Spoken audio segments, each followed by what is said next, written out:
Naiwan po kasi ng mga kapatid ko yung bags nila, kaya dinaanan ko muna after na siya. Ah, ganun ba?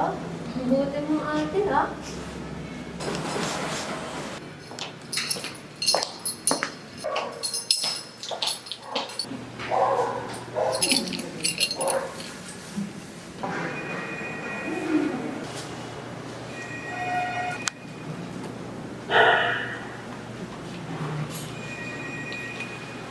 Bunso si ate, oh. Oh, hi ate! Kamusta po? Pauwi ka na po ba? Oo, tagal lang itong elevator. Bakit ka napatawag? Ito kasi nakalimutan sabihin na may event pala sila sa school. Tapos kailangan daw ng ambagan. Ito nga, pinilit ko pa kasi naiya raw siyang tumawag. Sorry po ate, pero next week pa naman yung deadline. So, Hala, next week pa pala eh. E di yung akin muna. Ate, kailan kaya mababayaran yung tuition ko? Kaya pala kayo tumawag. Huwag kayo mag-alala, gagawan ka ng paraan. Ako na bahala dyan. Okay ba yun? yes, Yes! ate! Thank you po! Thank you po ate. Kain na po kami ni Bunso. Bye-bye po ate! Salamat po ulit! Bye!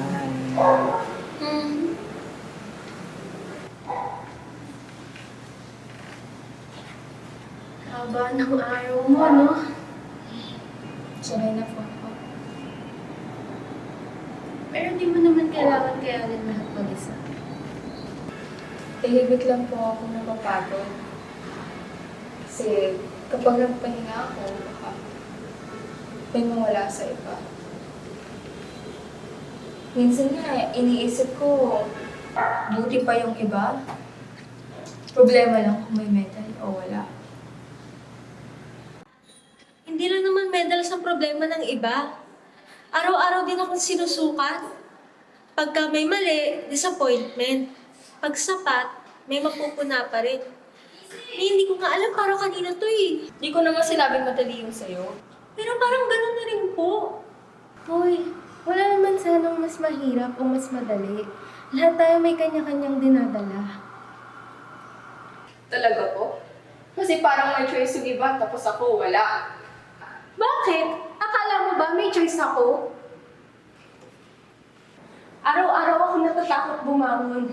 Baka may problema sa anak ko, baka wala na kaming makain bukas, baka hindi ko na kayang gawin. Sino gagawa? Ikaw namang ginusto to eh. Kaso kung wala ako, sino? Nakakapagod pala. Pag lahat inaasahan ka. Kahit hindi ka naman sigurado sa sarili mo.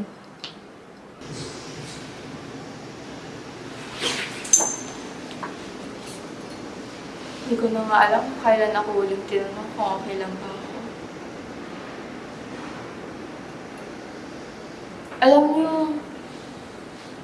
akala ko kapag huminto ako kahit saglit, may mabibigo. Na para bang kasalanan ko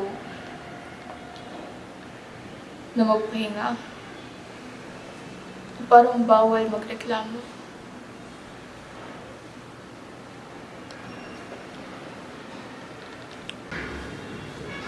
Pero ngayong narinig ko kayo, di lang pala ako yung natatakot na hindi maging sapat.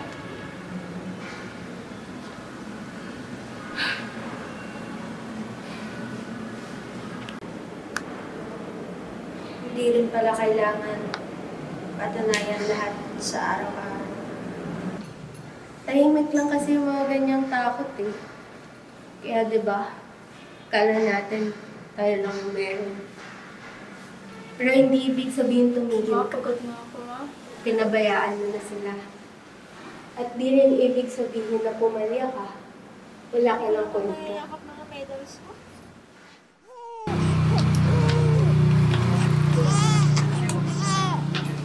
Ma! Laki na siya ng iyak!